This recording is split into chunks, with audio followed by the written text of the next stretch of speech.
Welcome to the Rise of the Challenge podcast. Join me today. He's a TV broadcaster, entrepreneur, author, and the podcast host of the Rounding the Bases. It's Joel Goldberg. How are you doing today, Joel?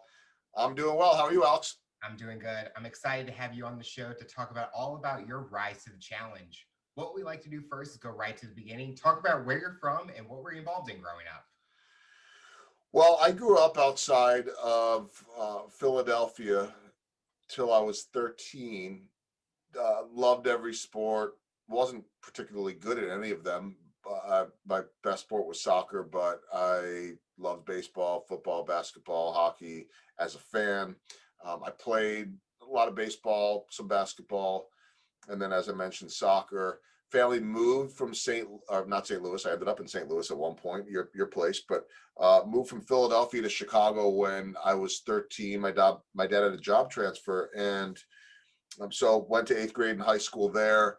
Had a dream at that point, and even before in my younger years, of being on TV, being a broadcaster.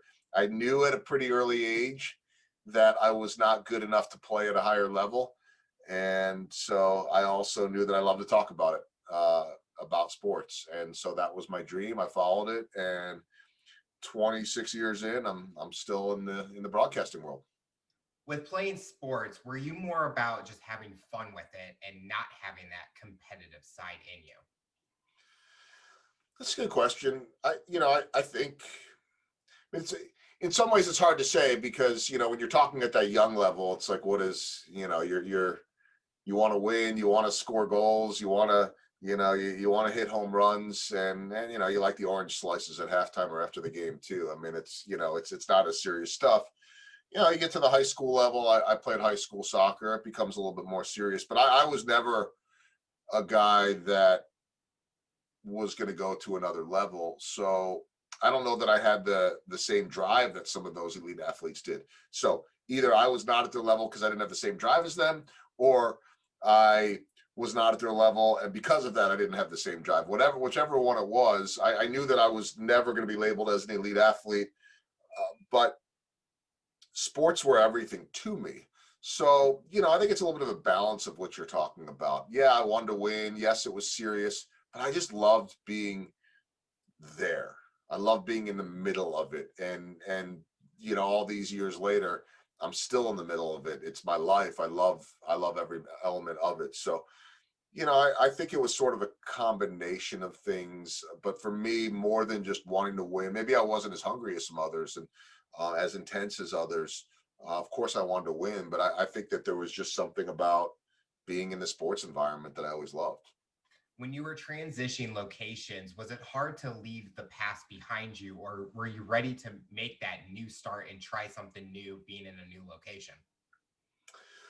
Well, I mean, in terms of, first off, from a professional standpoint, I've moved a ton, and that just becomes a way of life. And so, from a broadcast standpoint, every step along the way was the next step.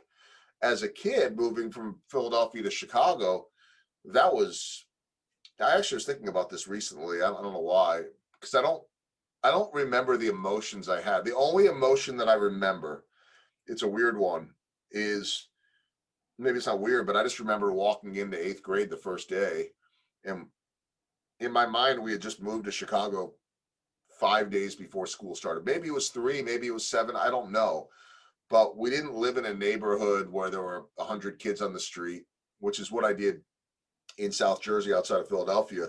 It was an older neighborhood, so we weren't moving in and suddenly meeting all these kids that were going to say, hey, look, you can come to school with us on Monday. So the only emotion I remember is walking in that first day to, we had gone to orientation. So I remember, like, I saw the school, I saw all these kids, but I didn't know who any of them were. And so, I couldn't have been more scared walking in as an eighth grader the first day to a homeroom class where I literally knew no one.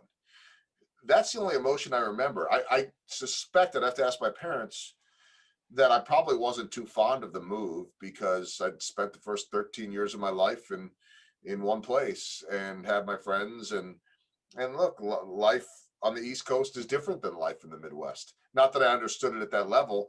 All my friends out in the Philadelphia area, where what they didn't hear Chicago, they heard Illinois.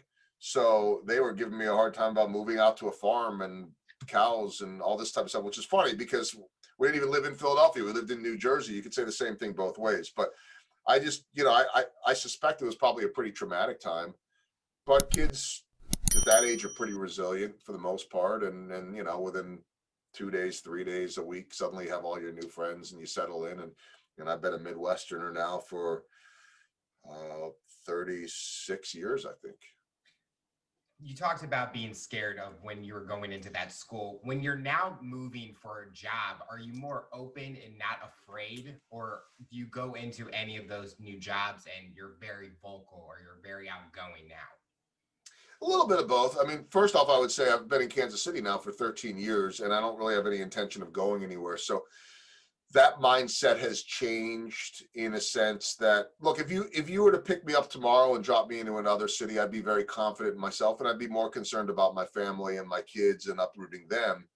I believe that I've been around long enough and worked in enough situations, even outside of Kansas City, where you suddenly jump in, you're announcing a college game or something, and I don't do a lot of that, and you have a new partner that you've never met or worked with and a new producer you've never worked with, or even now, I do generally around 160 or whatever our schedule has. This year it's 161 Royals games, and I have a new producer. I host the pre and post game show every single one, so 161 times 2 is what, 322 shows I'll do this summer. I have the same analyst, the same broadcast partner. He and I could do the shows in our sleep. I have, if he and I show up and don't get a chance to talk before a show, one sentence to each other, one word, will be fine because we have that connectivity, kind of like a point guard that has that feel for his center, and they just have that synergy. But to get to what you're saying a little bit, I have a new producer that's starting with us this year, and I think it'll be our 5th producer in 14 years. Our job is one where every few years they kind of move on to something else in that role. And I think that when I was younger, or even in my early years in Kansas City, I'd be a little bit nervous about, am I going to like this guy? Is he going to be good? Is he going to be bad? How does he communicate? How much does he know? How little does he know? And I just have this confidence. I just met with him recently for the first time. He was looking for houses in town, and so we went for coffee. So, okay, I know he's a good guy. And I think he's probably going to be really good. But if he's not great, I really think he will be. I know how to make that work. So the further you get along in your career, those moves or those changes, whether they be in location or personnel, just don't rattle you as much because you've been through it all before. So, my first job was in a small market. I get to my second job in Madison, Wisconsin, and it was actually a TV station I'd interned at in college. So I had a comfort level there, but I was still the youngest guy. I didn't have a lot of airtime. I was trying to prove myself. And I go to St. Louis, and it's sort of the same thing. Like, I'm the low man on the totem pole. Nobody knows me here. There's some nerves with that. I go to Kansas City in 2008, a little bit of nerves with that too, because it was new. But I just, now having done pre and post game shows and in-game reporting as the only guy that does it here for 13 seasons, I feel like there's really nothing that I haven't seen. And now I say that in a way of, we'll show up for a baseball game on any given night or most nights, and we'll see something we've never seen before in terms of a play or something that, a weird call or who knows, that'll make you scratch your head. And that's fun. But in terms of the way it all works, uncertainty, nerves, I don't have any nerves getting on television anymore, because I just have a lot of confidence in myself, which I didn't always. And so that kind of goes back to your whole question. When you start moving around or you're trying something new, I think when you've been around long enough, you just trust yourself, and you trust that you know how to handle things. As you were finding the new passion in doing TV and talking, was there anyone that inspired you in that industry? Everybody, in some ways. I know that's a little bit of an easy out for me, but, and I think in some ways I understood this when I was younger. I mean, I just was always trying to soak up knowledge. So I always believed, and we live in a society, and certainly on television, of you can't show weakness, you can't be vulnerable, you have to know everything because it's such a cutthroat business. And I was just never really that way. I mean, there's certainly some times where I was trying to fake it a little bit, but I was always of the belief, and still am, by the way, to this day, that why wouldn't you ask people that know more than you their advice on things? And so even if I look back to when I left St. Louis, somewhere along the way, Fox Sports Midwest, which is my employer here with Fox Sports Kansas City, soon to be Bally Sports, but the same people, they had me coming in and doing some sideline reporting for Blues. And they'd have me travel with the Blues a little bit. And, you know, I'm doing 7, 8, 10 games a year with them. I'm not at the practices. I'm not around every single day. So I remember I would, before a game, you know, we're in Montreal or we're in Calgary or wherever it was, Denver, where I would pull aside Darren Pang, their, you know, color commentator, and say, if you were me, what would you ask Alex Pietrangelo before the game? And I didn't view that as a sign of weakness. I viewed that as the fact that I'm working with someone that knows more than I do, and I've got a chance to maybe get better. So I don't know if that's answering the question, but I've just always believed that everyone you come into contact with can be someone that can inspire you, that you can learn from. And there certainly were some people along the way at every step that I went that just were mentor types to me, you know, really every stop. But I think, and I've learned this over the years, the general manager of the Kansas City Royals, who got here in Kansas City in 2006, I got here in 2008, you know, and he's the guy that's credited for being the architect of bringing them their first world championship in 30 years. One of the longest tenured GMs. He can pretty much do anything he wants here in this town. I mean, that's a long time to be somewhere. And he said to me recently, he actually said it when we were talking about my book and I was interviewing him for that. He said that he finds inspiration he tries to find inspiration from anyone he comes into contact with. He says, because I mean, he's one of the highest level people in the organization. And, you know, there aren't a whole lot of people above him outside of the owner and president, that type of stuff. And he says, I may take inspiration from the parking lot attendant that greets me with so much excitement and enthusiasm and a smile on their face that it reminds me that I got to treat people that way, that I got to remember to stop and slow down and say hi to people. And so I think that when you're paying attention, you find inspiration and mentorship everywhere that you go. Certainly, I had people along the way that just said certain things to me, you know, be genuine and authentic with what you do in a television world that can be so fake, you know, build relationships, all those type of things. But there's not one specific person. My parents raised me the right way and raised me to work hard and treat people right. That it obviously starts there. It almost always does with most people. But I to this day, I'm still just trying to see who can I learn from today. That's the biggest thing to me. I think I love when you say that because I use that same motto today where anytime I'm talking to someone, my goal is to try to learn at least one thing from them. Especially with any interview I do on here. I always can take something and utilize it in my daily life. And if I grab even more, it makes it even better. But I think you talked about asking questions. I think it's always come up where people are afraid to ask. And I think people just got to be upfront and open and just ask the questions because you might regret not asking and getting an answer instead of making a decision where it could go completely the opposite way. Well, we're proud, we're prideful, we're afraid of being judged until we're not. There's a reason why older people have no filter. They just don't care anymore. I don't, I'm not worried about that type of stuff. But there's, we all need a filter. But I think there's something to be said about being willing to ask and being willing to speak up. And I also think that when you ask people for advice in a genuine way, that they respect you for it. That, again, everybody has this macho, it's not always even macho. It's just, you're afraid to show weakness because what if that makes people think you're not good enough? And you get in your own head. I mean, we all tell ourselves stories in our heads that aren't true. And I just have found that the highest level of connections that I've had with athletes and with anyone for that matter, generally comes with me saying, hey, I don't know this, or what do you think about this? Whether it's respecting and asking for people's advice or their opinions, people feel good when you respect their knowledge, and to me, that's a much deeper level than what a lot of others will do. When you can basically say, look, I'm putting my ego aside because I want to hear your opinion, or I'd like your help. That generally tends to lead to good things beyond just what you learn from it. It generally helps to build a good relationship too.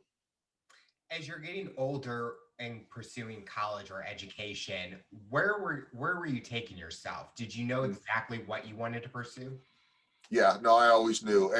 I mean, the only thing I would say to that, Alex, is I didn't know exactly what it would look like. And, look, someone coming out of college nowadays doesn't know what the world will look like in 20 years or whatever the number is, right? I mean, I'll put it this way. When I graduated from college, email was new.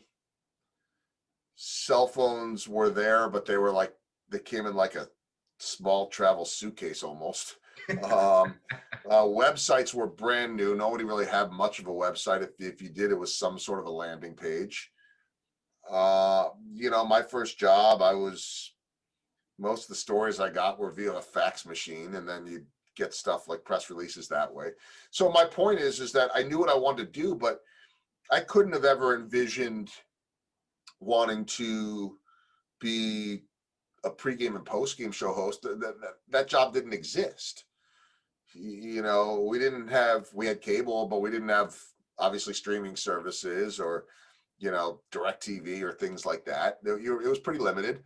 And so what I knew I wanted to do was, there were two routes. Either I was going to go and try to be a play-by-play guy, or I was going to go and be the sports guy on the news. And, you're in St. Louis. A lot of the main guys that are either on the news or doing the sports are guys that I worked with or competed against way back then. And that was the main job. Like, that's what most people did. You didn't have a social media person or someone that could get in front of the camera and do Snapchat or Instagram Live or Facebook Live. None of that existed. So I knew that I either wanted to go play-by-play or I wanted to be some version of either the host, the anchor on SportsCenter, which was everything back then. It's still something, but back in that day, everybody wanted to be Chris Berman or Dan Patrick or Keith Olbermann, or later on Stuart Scott and Craig Kilborn, and those were a lot of my heroes. Or growing up in Chicago, the main anchor there was a guy named Mark Giangreco, or in Philadelphia there was a guy named Don Tollefson, and I watched all those guys growing up. That's what I wanted to be, or play-by-play. And I at Wisconsin had 2 years worth. I wasn't supposed to. They just kept me coming back. 4 semesters worth of being an intern at the NBC television station there. So all of my background as a teenager and an early 20-something was in going out in the field and sometimes just holding the microphone or asking questions, or coming back and they would have the trust in me over time to edit 20 or 30 seconds of highlights from a game that night. So all of my prep work and background was on the television news side. So that's the route I went, and that's what I wanted to do. I didn't know anything else. So I could not have told you that, hey, one day you're going to be the pregame and postgame show host for the Kansas City Royals, because I didn't know such a thing like that existed, because it didn't. When you did that internship, as you were getting involved in different tasks, were you enjoying it every single second? Or were there some things that were challenging to you that you didn't know was going to happen? I don't know if I knew a whole lot of anything. But that's true for most of us too. You know what you know, and for the most part, you don't know a lot at that age, right? So I don't know if I'm answering that, but I just, there were a lot of things I had no clue about. I just knew what I wanted to do. Mm-hmm. And what I wanted to do was be on TV and talk about, not in a way of like, oh, that'd be so cool to be on TV, I'm going to be a superstar, that type of thing. There's a little bit of element of being the guy, but I just want to talk about sports. That's what I loved. And I just didn't know all that went into it. As you were taking that next step post-college, what were you focusing on? I know you talked about that your main goal was just to get on TV, talk about sports, but was the first stepping stone that path that you wanted to take right away? Or did you kind of make some detours to eventually get to where you want? Here's one thing I did know, Alex. I knew from just the people I'd talked to, people that I interned with that got jobs out of college, that were, guys that were a year older than me, that, I was able to, and again, we're not texting or cell phones back then, but, I don't remember. I suppose we were picking up a landline and calling each other, or I don't know. But I was able to see where they were going. And what I was able to see from them and others that gave me advice was there's a good chance that if you get into this, if you're lucky enough to get into it, you're going to be somewhere small. You're going to be in a small town. So I my first job was in a small city in northern Wisconsin named Rhinelander, Wisconsin. Anybody that is checking out this podcast, if they've ever vacationed up in northern Wisconsin, they call it the Northwoods up there, has heard of it. They might have even watched the TV station up there and maybe laughed at times at, how green everybody, not everybody, but a lot of people were on TV. So I knew that it was going to have to be a small start with no money.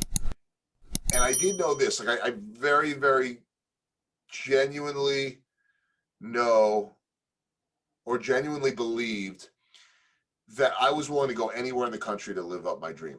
So that right off the bat that rules out a lot of people. I mean, I went to school with a lot of people that I think were probably more talented than me, but they had no desire to go do that. And instead of taking, the low paying job in the small market, they went into marketing or PR or whatever else that they did. And they probably made 2 to 3 times the amount of money that I did. And they lived in Milwaukee or Chicago or wherever it was. And I'm, living in a town of 7,800 people. And, I'm covering basically high school sports, outdoor sports, ice fishing, I don't know, like all kinds of crazy stuff. And, to answer the question, there were moments where I'm like, it was never, what am I doing? It was just like, when do I make the next step? And it took me 2 years, but there were points where I would see people that came and worked there and then they moved on quicker than I did. And then I'd get passed over a promotion or something like that. I'm the sports reporter or I'm the weekend anchor, and now the main sports job is open and they hire somebody else. You start to question yourself a little bit.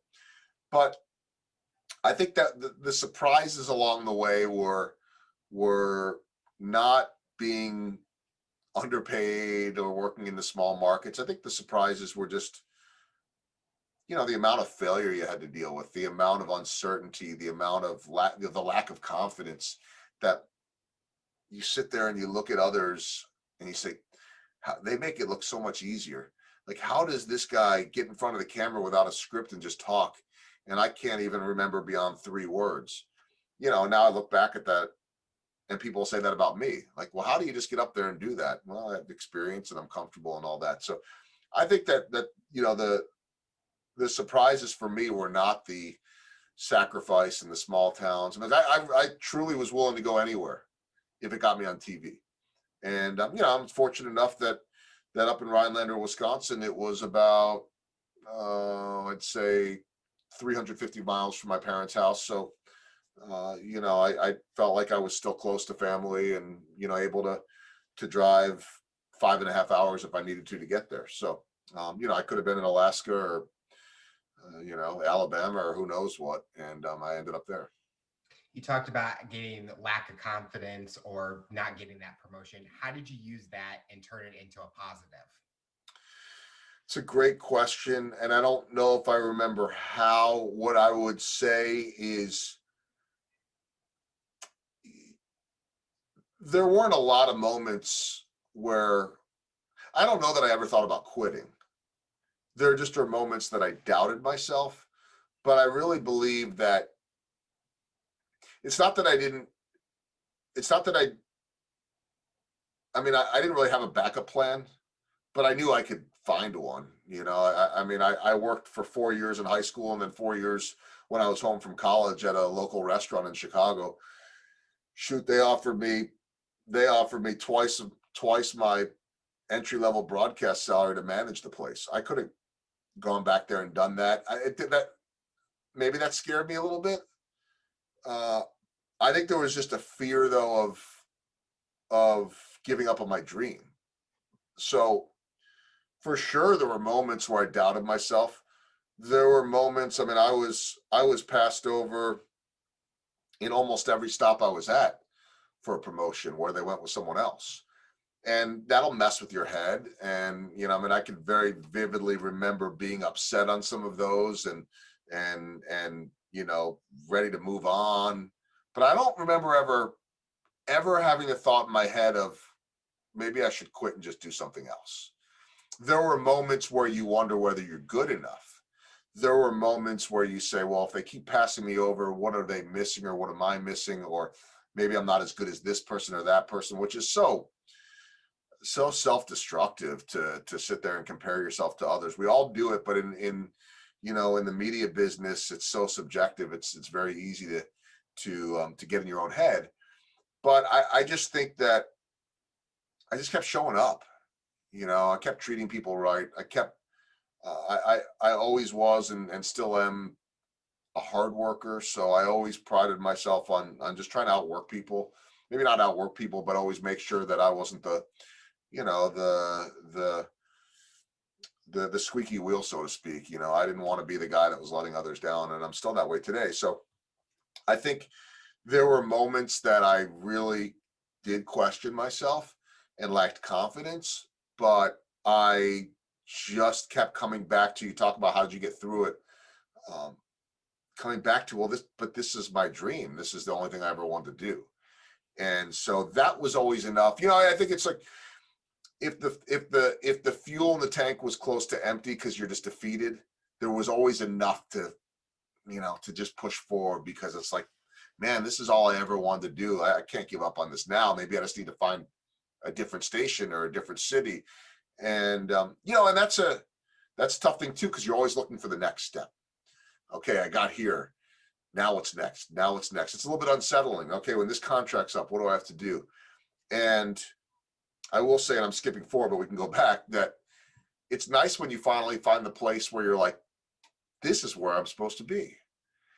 And you stop thinking about those things. And then you stop doubting yourself and you don't worry about the confidence. You're like, this is where I want to be. I want to be here. They seem to want me here and they keep wanting me back and I keep wanting to be back. So, hey, I don't need to worry about that. I can just go do my thing. And I think that's true for a lot of people in television, radio, but almost in any profession when you're young.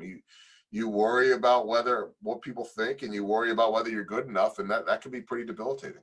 I think the hardest part is when you get that rejection letter or something, but there's no context to it. And I always know when I've gotten those, it's like, what could I have done better? And I think that is, like you said, the self-destruction kind of, where you're thinking and you're doubting yourself. But I kind of use that as motivation to, I'm going to eventually get there.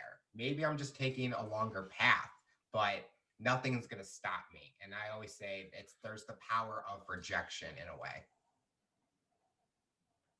Yeah. And I think the other, along with that, I agree with you, is it becomes easier to handle that. It's never easy to handle rejection. I think maybe you get better at it over time because we're all going to get rejected.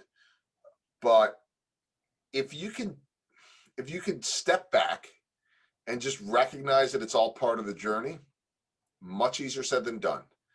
But I mean, I look back and, it worked out. And I'm not saying it always works out. It didn't always work out, but it worked out ultimately where I got to. And so now I try to just enjoy those moments. And they're not all good. They're not all, but, things don't always go the way you want. I wrote a chapter in the book about hitting the curveball. And I use that metaphorically.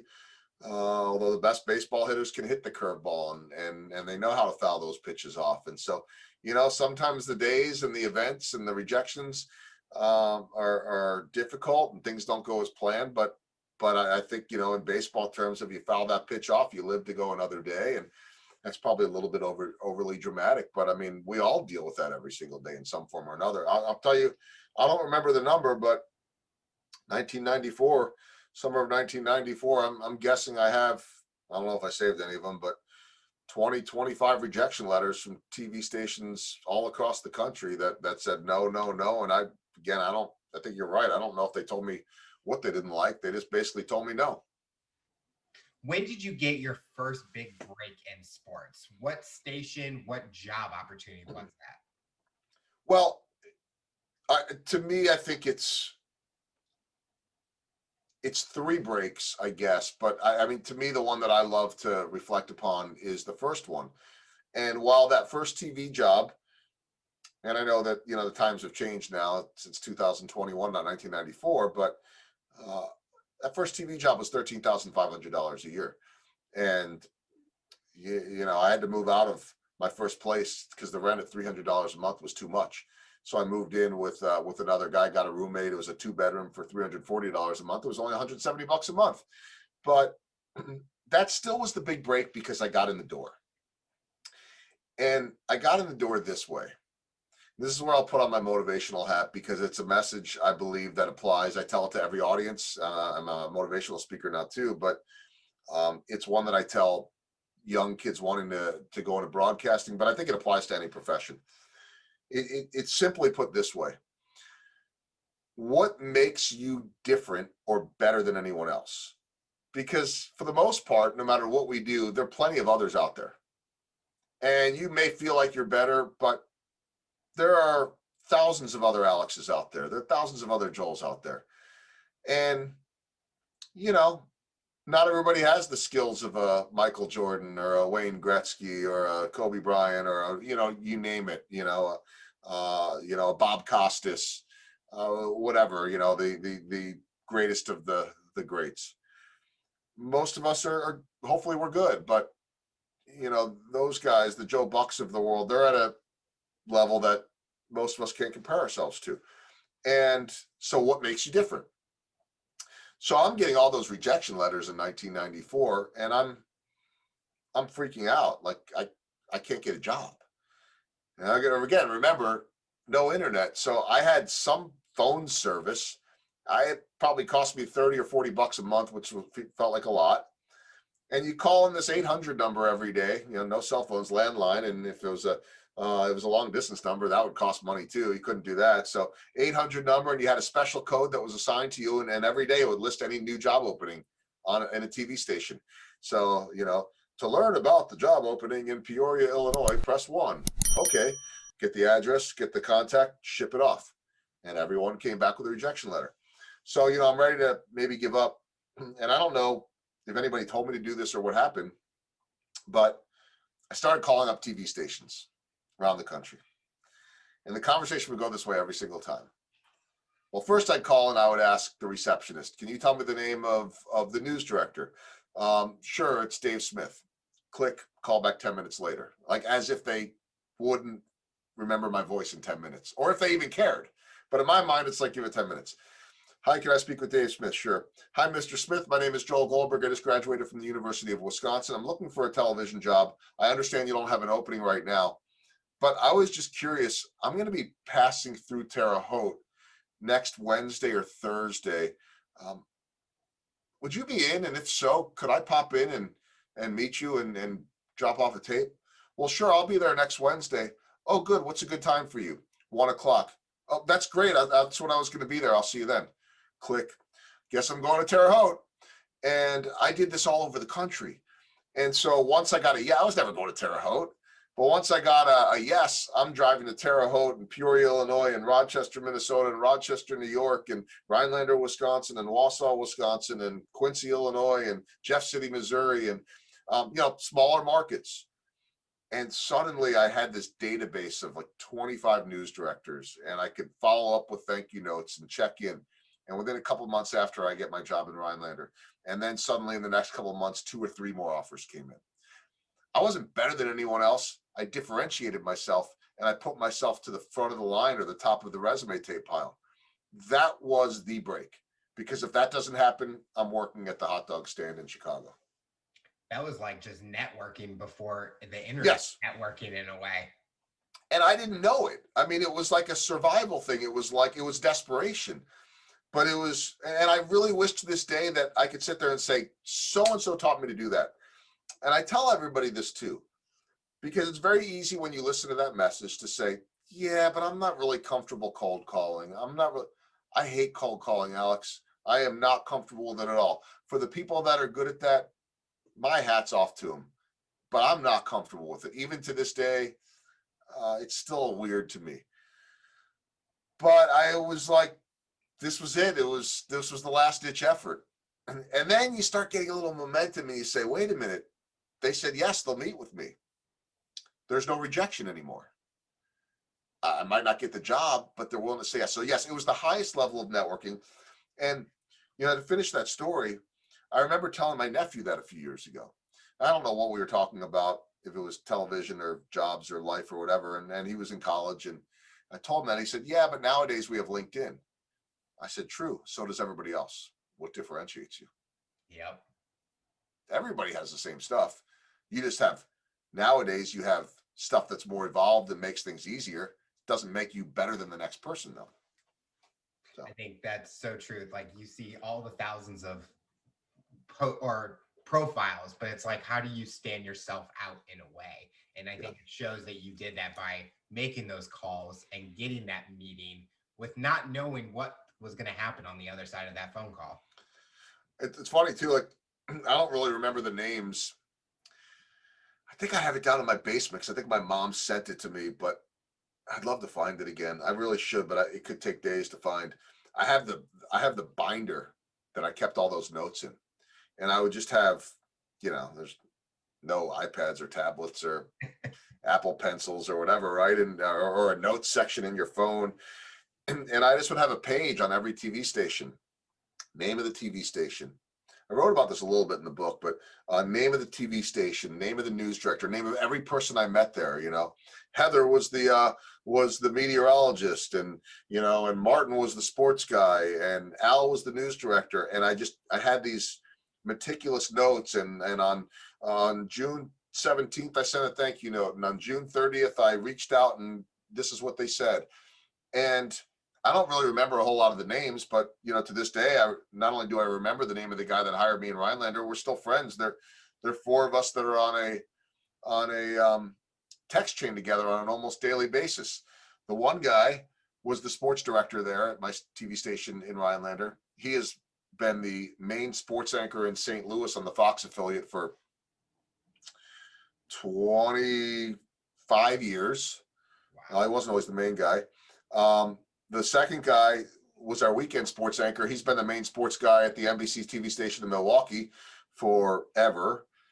The guy that hired me now lives in Louisiana, and he does some television and I think some teaching or professor or something like that. I'm messing up his title.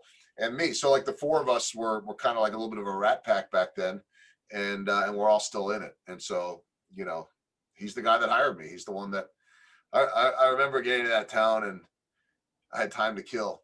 So I went to this park near the TV station, which is one that I ended up covering like a lot of softball games and events in town there. And I sat on a picnic bench. So this would have been like July of '94, with a book and a notebook. And I was studying fantasy football, getting ready for a draft in August. That's how I killed my time. And then I went and visited the TV station, and 2 months later they hired me. Wow. Yeah. So after Rhinelander, what was next for you? That's when I went back to Madison. And, that one, again, I don't know that I knew it was networking, but, I'd spent 4 semesters and 2 years proving myself to the guys there. And so they had 3 people on their sports staff, which is, nobody has that anymore, but NBC TV station. And they wanted to hire a sports producer. They'd never had a producer before. I think it was just all the people on the air. And I was a little bit hesitant about taking a producer job because I wanted to be on camera. And I didn't want to lose that momentum. But what they did say was that you're going to mostly produce. However, you'll get some airtime, cover some high school sports. You'll be a on-air person. So it was a foot in the door, and I took that, and then I moved up from the number 4 guy to the number 3 guy, and that was great because now suddenly you're covering, Big Ten football, Big Ten basketball. You might drive to Green Bay for a home game on a weekend and go cover the Packers, and then a lot of high school sports. And so that was 1996 to 1998. And then I got the opportunity in St. Louis after that. And that was really one of the big breaks, because now suddenly you're in a city with a Major League Baseball team, an NFL team, an NHL team, and now suddenly you're on the big stage. Working in St. Louis, what's the biggest thing you learned about yourself? I don't know. It took me a while to learn it, but I think probably the biggest thing I learned over time was, because that was really the first time that I was regularly being exposed to superstars. I mean, it's one thing to deal with, and look, when I was at Wisconsin as a student and then as a broadcaster, there was some major talent coming through there in terms of Big Ten basketball. We see nowadays Chris Webber and Jalen Rose on TV and Juwan Howard coaching Michigan. I mean, I saw those guys playing basketball, and but there's something different when it's a professional, and so now I'm in St. Louis, and you're dealing with Mark McGuire and then Albert Pujols, and you're dealing with Chris Pronger and Al McInnes and Kurt Warner and Marshall Faulk, and I think that what I learned, maybe not so much about myself, but just about those athletes over time, is that they're human beings. They're normal guys too. They're normal guys in extremely high demand. And it took me a long time, but once I understood that I didn't have to be on the same level with them athletically, but I needed to be on the same level with them from a human standpoint. And when I stopped putting them on pedestals and started just having normal person conversations like you and I are here versus oohing and eyeing, then suddenly you come to have more confidence, I think, and understand that, this is all about relationships. And so, I don't know if it's so much about what I learned about myself, other than, just continuing to be resilient, continuing to work hard, continuing to take everything seriously too, and also not too seriously. But, I got as much joy in covering high school sports there as I did covering NFL. Now, obviously, covering a Rams Super Bowl or 2 Rams Super Bowls and one Super Bowl championship, and covering 2 World Series and covering countless playoff hockey games and traveling and all that, there's nothing that beats that. But there was kind of a fun innocence too of walking into a high school gym, and we had a very robust prep coverage, and I could walk into a gym feeling like a 7-year-old superstar walking to a gym, in the student section at Chaminade or wherever is like chanting my name because they see me walking in with well, in St. Louis I wasn't the cameraman, so I'm just walking in as a reporter with the cameraman next to me, and they're all chanting my name. And so I think I don't know, I learned that you become really very much a part of a community, and that people watch and people rely on you. And so it was a great, it was 9.5 years there. I got married while I was in St. Louis, not in St. Louis, but had both of my kids in St. Louis. So, it was a highly memorable and influential time in my life. During that time in St. Louis, what moment of St. Louis sports was your favorite to cover?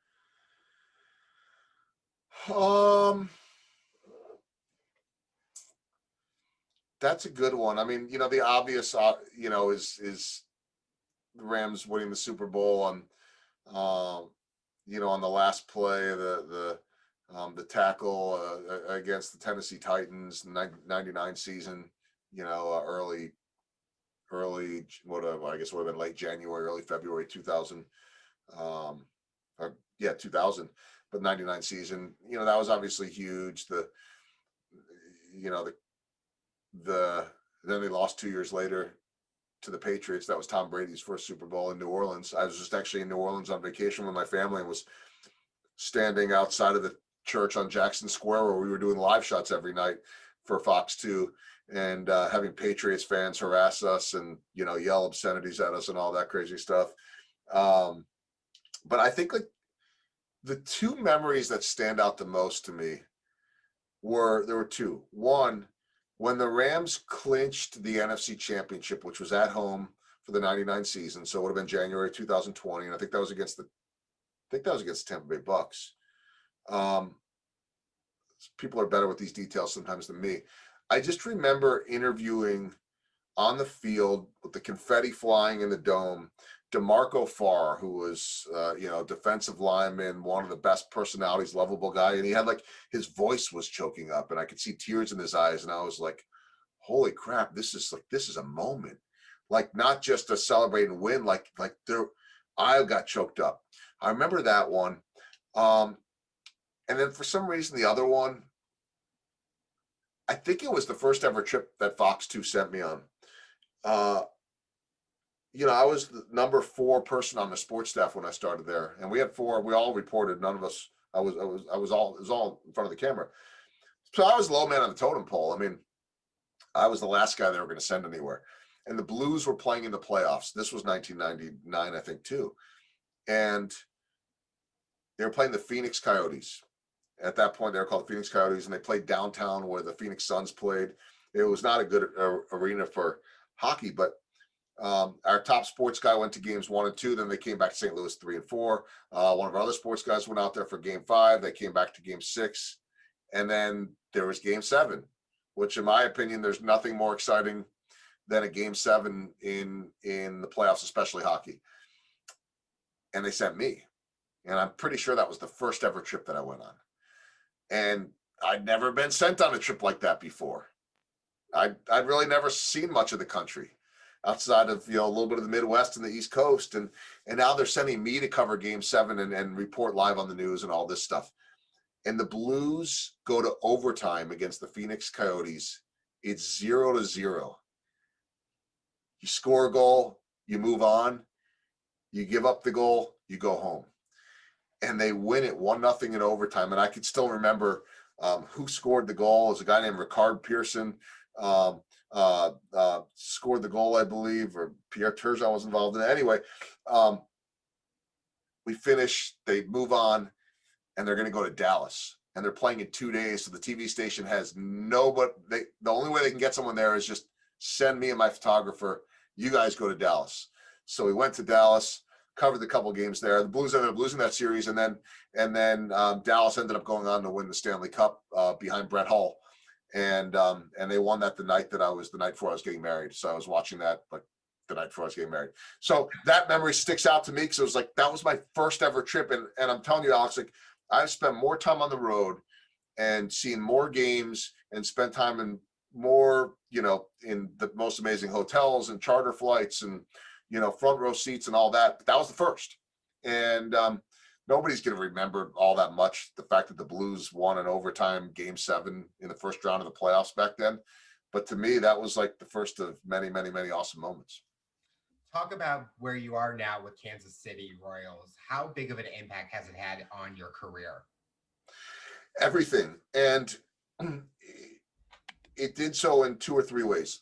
First way is that really for the first time in my life, I had regular airtime.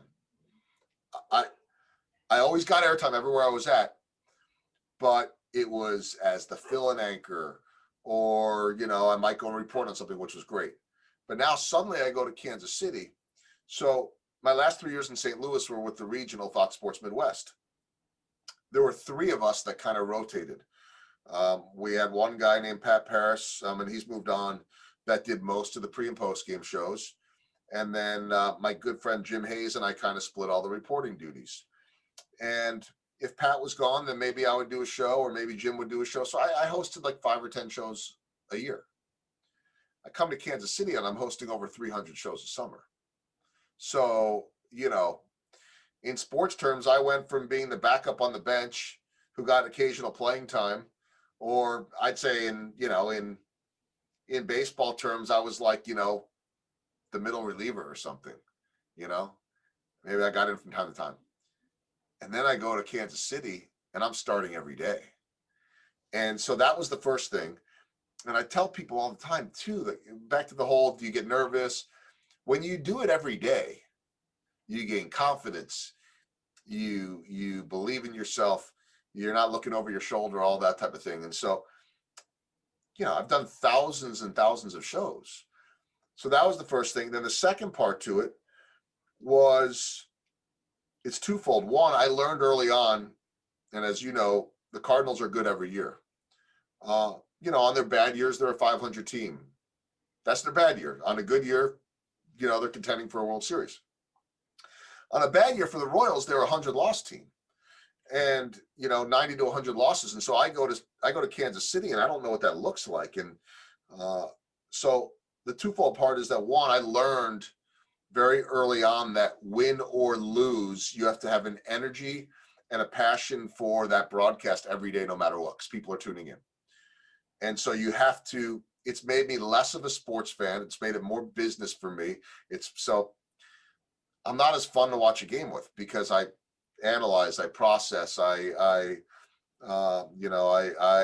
push aside the emotions, maybe out of survival in a long season. I mean, there's some times where we might work 18, 19 days in a row. Let's say of those 19 days, they might lose 15 of 19 in a given year, and you feel like you're on a broken record. So you learn how to process that and say, man, they're paying me to come do this every single day, and I'm going to bring it. The second side, the second part of the twofold is that the Royals won a world championship in 2015. They went from being, the cellar dwellers to the Cinderella story, and took it to Game 7 before losing to the Giants in 2014. We come back in 2015, everybody calls them a fluke, and they come back and they win the whole thing. And now suddenly everything changes in Kansas City. We suddenly have the #1 rated baseball broadcast in the country. St. Louis was always up there. Some of the, there are just certain markets that, and it's all percentage on the rating. We suddenly, for a 3-year stretch, were either 1, 2, or 3. And now I can't go anywhere in town. And not a bad thing. I could take it or leave it, other than the fact that I know that when I go to the grocery store or I'm out in public, people want to talk Royals. And you start to understand that we're a major part of people's lives, that we're coming into their living rooms every single day. That's the thing, like going back to surprises, I think that you asked before.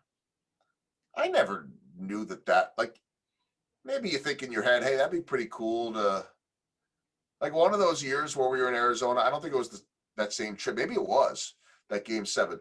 I was walking through the arena. Maybe it was that same trip in Arizona with their main sports guy out there in Phoenix. And I had met him. I'd never known him in St. Louis, but he had come from St. Louis before I got there. And so we're walking through the stands, like after he'd done a live shot, and I'm following around with him just because I'd met him or whatever. And like everybody knew his name. And I was like, wow, that's kind of cool.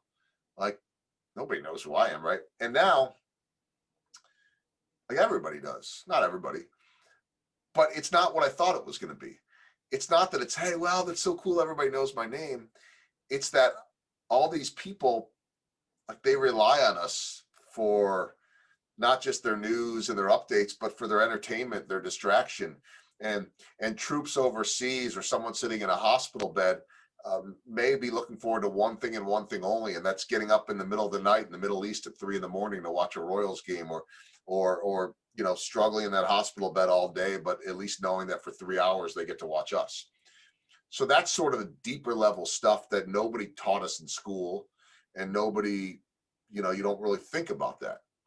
And so all of that stuff has happened in Kansas City. That to me has been the game changer in life. I love hearing that story because it's so true. Like, you see the people that are on TV every day with the sports, and you see them in public, and it's like you're a celebrity for them, because it's like you never thought you were going to be in that same room. And it shows like the passion you have for that town and how that you are all into bringing a great product with the pregame and post show to the fans of Kansas City Royals. It's, it just, and it's a, like, what a privilege, and that, in some ways, it took me a while to think about that, because I think it's enough just to live your dream. Like, how many people get to live their dream? So that was always you talk about, and I mentioned this before, you talk about how did you push through? How did you rally?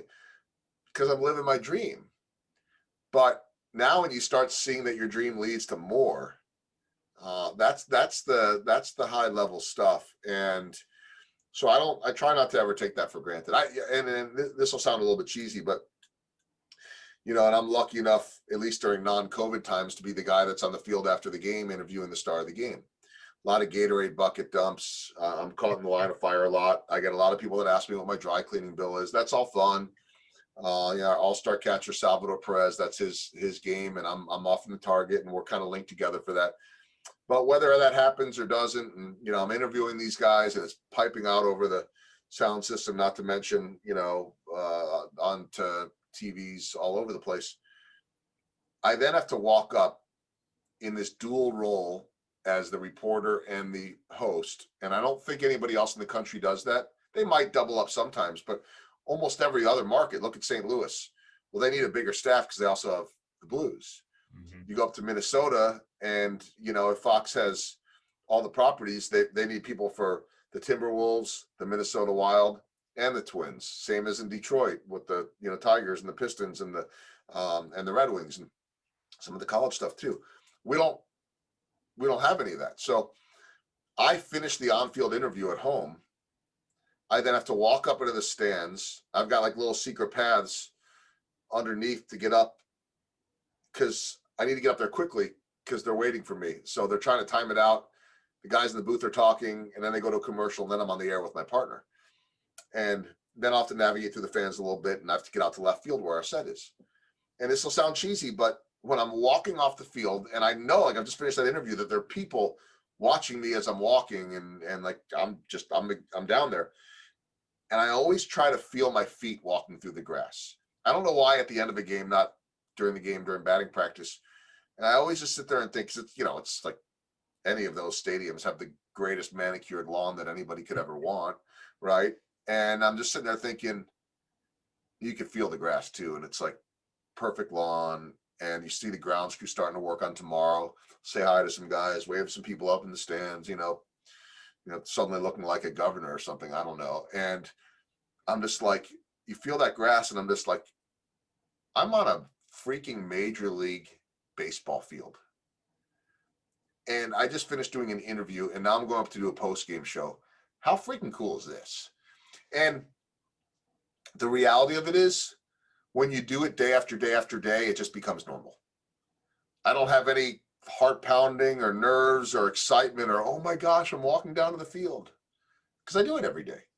But there's just like, I try to allow myself that moment when I'm walking off after a win to say that, like, they're waiting on me to do this show, and I'm walking on a Major League Baseball field from first base, behind home plate, down the third base side, up the tunnel, and out and over.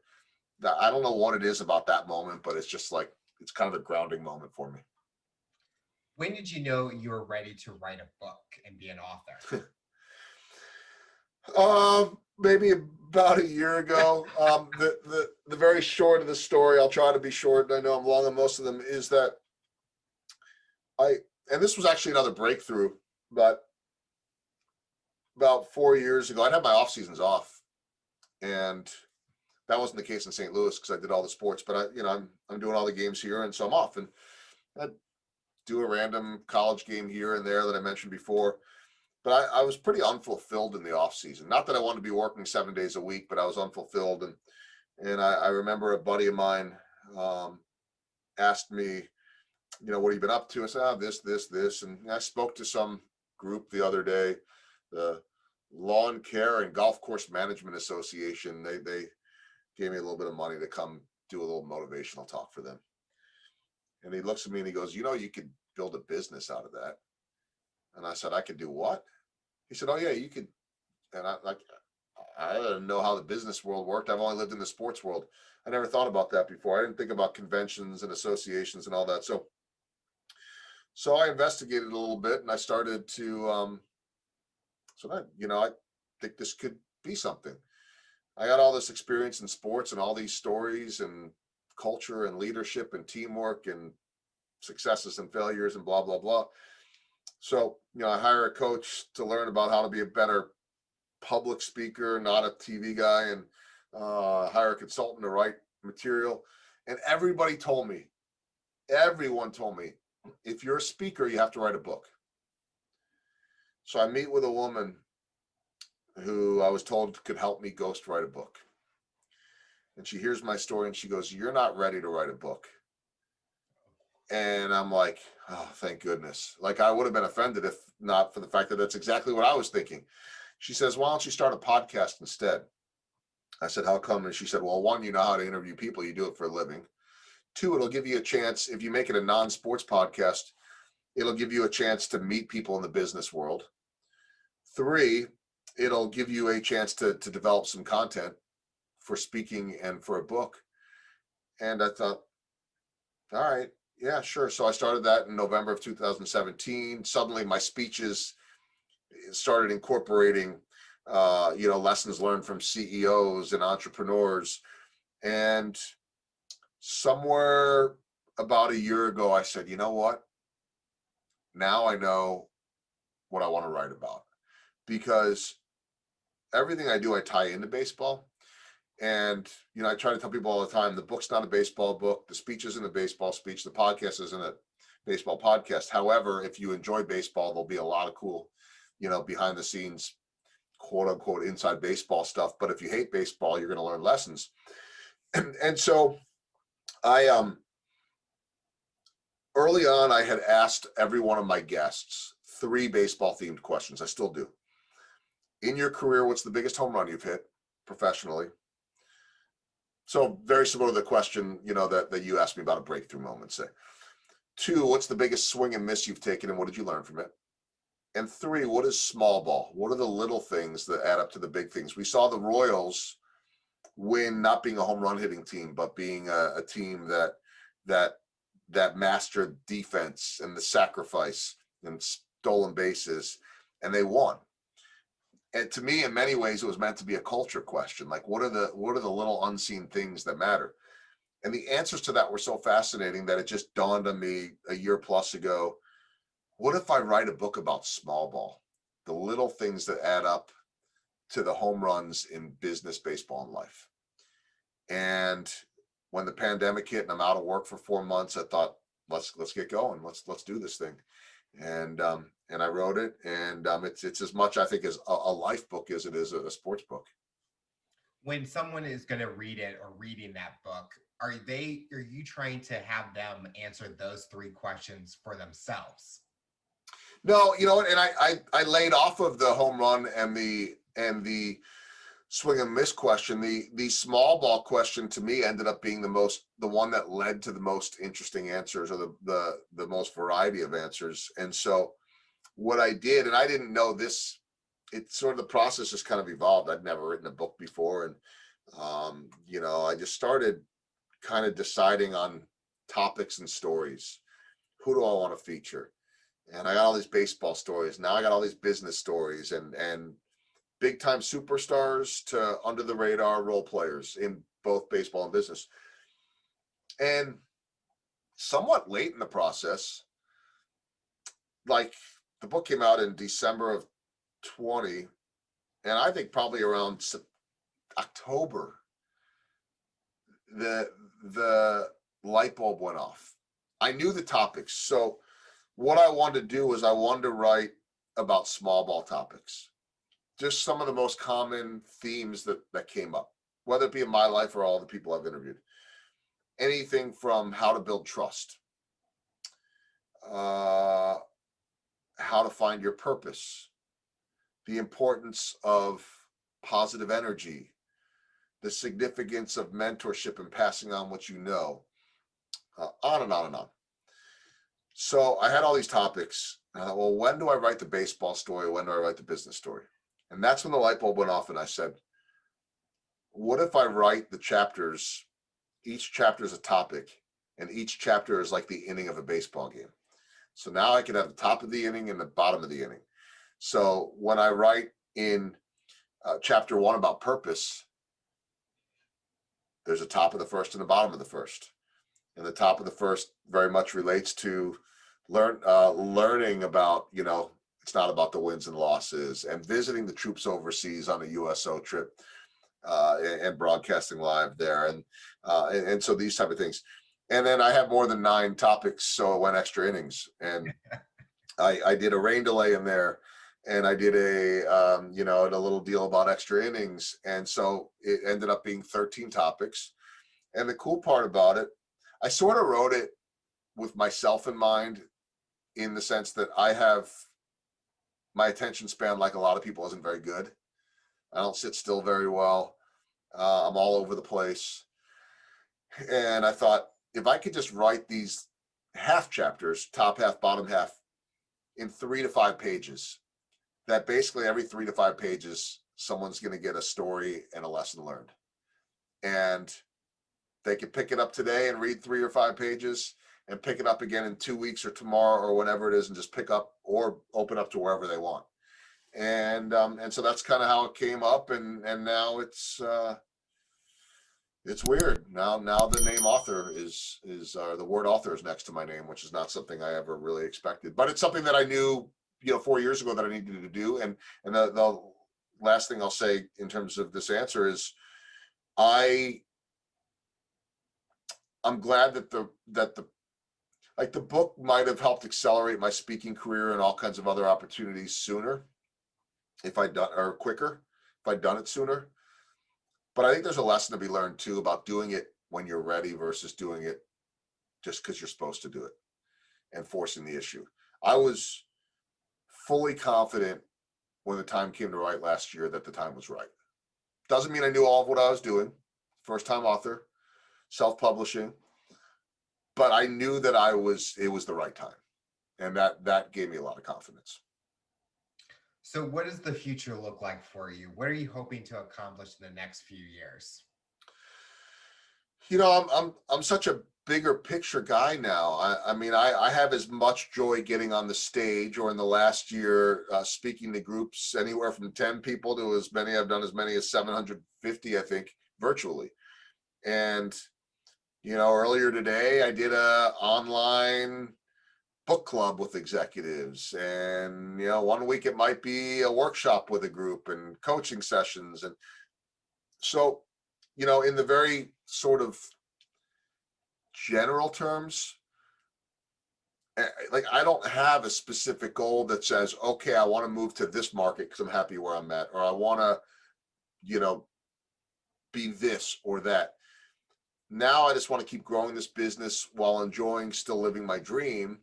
And I just know that I have this ability now to potentially get in front of an audience on any given day and have somebody, you talked about before, like just learning one thing.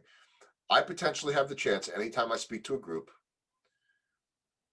where somebody walks away and they're motivated to change something, or to be better at something, to be a better teammate, to be a better leader, to be a better family member, or whatever it is, through storytelling and all these experiences.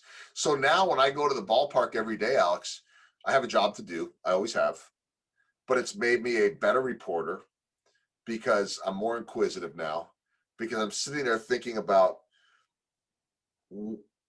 what could I learn about so-and-so ball player that could potentially motivate someone else. How do you do what you do? Why do you do what you do? I'm not talking about like, why did you steal second base, but what type of preparation went into stealing second base? How much work did you put in behind the scenes? And now I could share that with others and potentially motivate people. And so it's given me more purpose. I talked about purpose before. It's given me a greater purpose, so that every day that I go to the ballpark, I know that it's bigger than just that game or just being on TV. And that was enough to be able to like we talked about before, coming to people's living rooms. So, what does the future look like? Just keep growing this, seeing where it's going.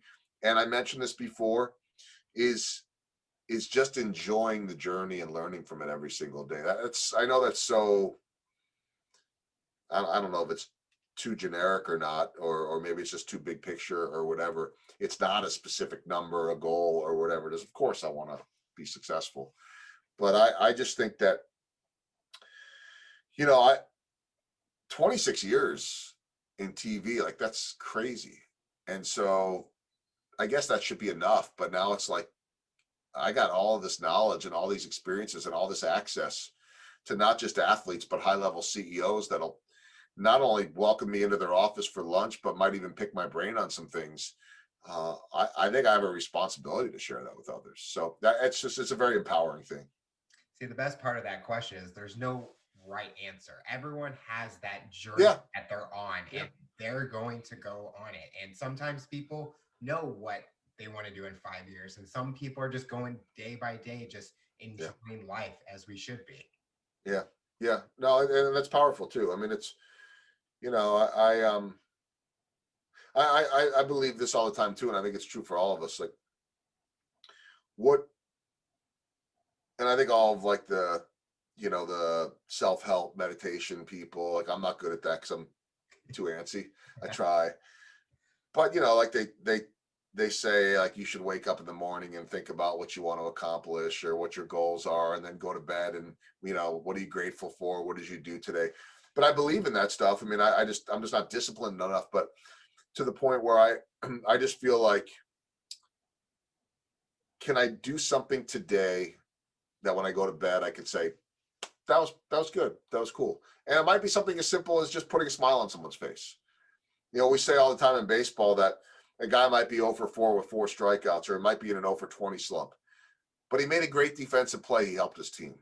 Or a guy hasn't played for 3 weeks, but he's been the most unbelievable teammate on the bench, supporting his guys on the top step and cheering them on. That to me is what we all should be looking to do every single day. And so I know I have that ability, even on the worst of days. And guess what? I could be living my dream and doing all this stuff. I have crappy days too. I mean, we all do. The final question I'll ask you, for someone that's listening to this interview, based on your journey and experience, what tips or advice would you give someone to overcome obstacles, accomplish their goals, and rise to the challenge? Well, first and foremost, I would say that you can never rise to the challenge alone. It always involves people. And I wrote in my book about a man by the name of David Glass, who passed away in January of 2020. So what ended up being a very crappy, bad year, started off before the pandemic with the longtime owner of the Kansas City Royals and former chief executive officer of Walmart. And he sold the team around September of 2019, and he passed away in January of 2020. And he always said to me, everything you do, it's about people. And I never heard him say I or me. It was always about everyone else. He said, you do everything in life through people. Without other people, you'd be nothing. And so this is a guy that was worth $1 billion. So I would say, first and foremost, you rise to the challenge by trusting or building trust with those around you, by building relationships, by planting seeds. And that is true in television, in sports, in any profession. And I think that you can overcome adversity. We talked about that. And you can really achieve anything if you are a couple of things. One, genuine or authentic with people, relying on people, being vulnerable with people, being helpful with people. And I think too, always just having a healthy dose of curiosity. I talked before about not knowing what you don't know or being willing to learn more. When you're curious and you're constantly looking for more, I think that you will rise to the occasion, because you're constantly seeking more answers and trying to better yourself and others around you. So I think that is advice, I believe, that applies to anyone in any walk of life. Joel, we want to thank you so much for coming on this show and talking about your rise to the challenge. We're excited to see what the future looks like for you, and we're excited to see you on our TV screens every day. Thanks, Alex. I appreciate it. Great questions, and I enjoyed the conversation.